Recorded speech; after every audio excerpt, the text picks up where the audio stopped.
Hello everyone, welcome back to my channel Priyanka Mitra road. तो अभी बज रहे सुबह के 9 और जैसे कि आप लोगों को मालूम है कि अभी चल रहा है सावन का महीना। तो आज हमारा व्रत है, तो उसके रिलेटेड मैं आज वीडियो बना रही हूँ। तो सावन के महीने में ये व्रत आता है। सावन के महीने में शुक्रवार को, किसी भी शुक्रवार को आप ये व्रत कर सकते हो। इस व्रत का नाम है जीवंतिका माँ का व्रत है ये। तो ये व्रत बेसिकली मदर्स अपने बेबीज़ के लिए करती है।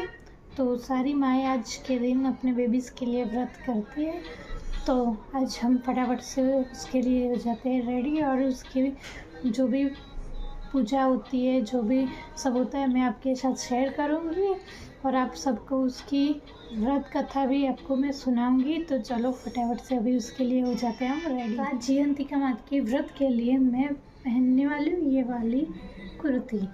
तो बेसिकली इसमें क्या होता है कि इस दिन सभी माँ अपने बच्चे के लिए व्रत करती है। तो इसमें आप येलो कलर या ऐसे कलर के कपड़े नहीं पहन सकते हो। आप रेड, पिंक, वाइट ऐसे सब कलर के कपड़े पहन सकते हो। तो इसलिए मैं पहनने वाली हूँ ये वाली कुर्ती। तो चलो फटाफट से इसको पहन के हो जाते हैं हम रेडी।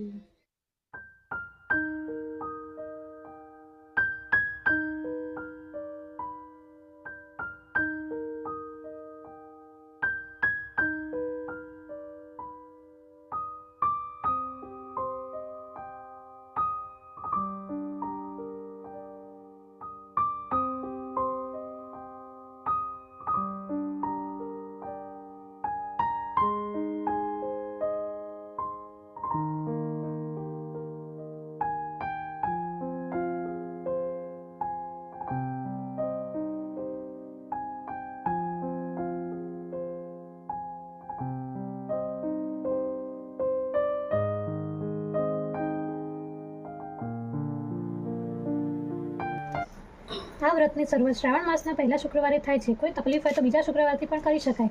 વ્રત કરનારે સવારે ઉઠીને સ્નાન કરવું, 5 દિવેટનો દીવો કરવો, ભક્તિભાવપૂર્વક વંદન કરીને ભગવાનની પ્રાર્થના કરવી, પાટલા ઉપર દીવો મૂકીને પત્ર, પુષ્પ, ચોખા, કંકુ વગેરેથી જીવંતિકા દેવીનું પૂજન કરવું અને કથા વાર્તા કરવી.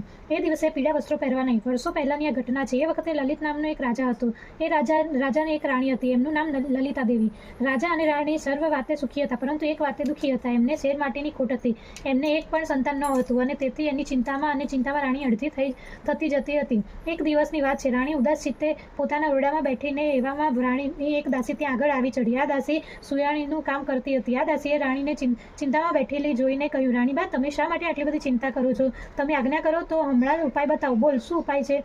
દાસીએ ધીમેથી રાણીના કાનમાં કહ્યું, જો રાણીબા, ગામમાં એક બ્રાહ્મણીને 5મો મહિનો જાય છે અને સગર્ભા છો. એવો ઢોંગ આજથી શરૂ કરી દો, પછીનું કામ હું સંભાળી લઈશ. દાસીની આ વાત રાણીને ગળે ઉતરી ગઈ અને પોતે સગર્ભા છે એવી વાત ફેલાવા માંડી. આ વાતને 7 મહિના વીતી ગયા. ત્યાં બ્રહ્માણીએ મધરાતે દાસીને તેડાવી. મધરાતે બ્રહ્માણીએ પુત્રને જન્મ આપ્યો. આ પુત્રને છાનીમાની લઈને દાસી રવાના થઈ ગઈ અને રાણીના ઓરડાની પાછલી બારીએથી દાખલ થઈ. બાળક રાણીને આપ્યું. રાણી તો રાજી થઈ ગઈ. સવારમાં આખા રાજમહેલમાં સમાચાર ફેલાઈ ગયા કે રાણીએ કુંવરને જન્મ આપ્યું છે. એટલે આનંદ છવાઈ ગયો. આમ રાણીનું વાંજિયા મેણું તોડ્યું. પરંતુ પેલી બ્રાહ્મણી તો જીવંતિકા દેવીનું વ્રત કરતી હતી. એટલે દેવી તેના બાળકનું રક્ષણ કરવા માટે રાજમહેલમાં પણ આવી પહોંચ્યા. કુંવર જ્યારે ઊંઘતો હતો ત્યારે દેવી એના ઉસિકા પાસે બેઠા હોય. એમ કરતાં દિવસો પછી, મહિના પછી વર્ષો વીત્યા. કુંવર તો મોટો થયો અને એનું નામ પાડ્યું વિજયકુમાર. રાજા લલિતકુમાર અવસાન પામે એટલે વિજયકુમાર ગાદીએ બેઠા અને રાજા બન્યા. આ રાજા તો ભારે દયાળુ હતું. રાજા વિજયકુમાર એના પિતાનું શ્રાદ્ધ કરવા માટે ગયાજી જવા નીકળ્યા. રસ્તામાં એક વાણિયાનું ઘર આવ્યું. એ વાણિયાને ઘેર તેઓ રાતવાસો રહ્યા. આ વાણિયાને 6 બાળકો થયા અને 6 બાળકો વારા ફરતી છઠ્ઠે દિવસે મરણ પામતા. આજે 7મા બાળકની છઠ્ઠી હતી અને વિધાત્રી લેખ લખવા આવવાના હતા. અને રાજકુમાર વિજયકુમારનું રક્ષણ કરવા માટે જીવંતિકા દેવી પણ ત્યાં હાજર હતા. મધરાત થઈ અને વાણિયાને ત્યાં વિધાત્રી પધાર્યા. એટલે જીવંતિકા માતાએ આડું ત્રિશુલ ધર્યું અને કહ્યું, દેવી વિધાત્રી, તમે અહીં ક્યાંથી આવ્યા? વાણિયાના દીકરાની આજે છઠ્ઠી છે એટલે લેખ લખવા આવી છું. અચ્છા, તો બહેન, શું લખશો એ લેખમાં?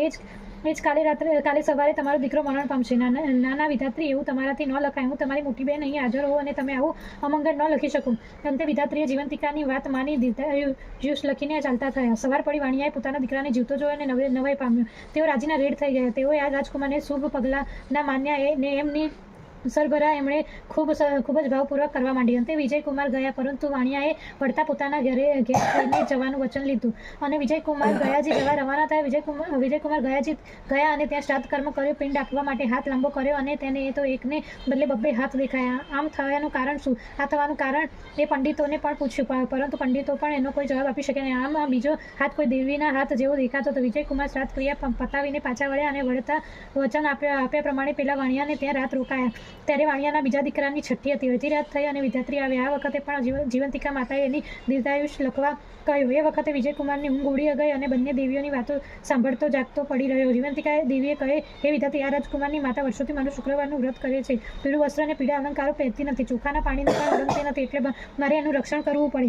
એ જ્યાં જાય ત્યાં મારે જવું પડે.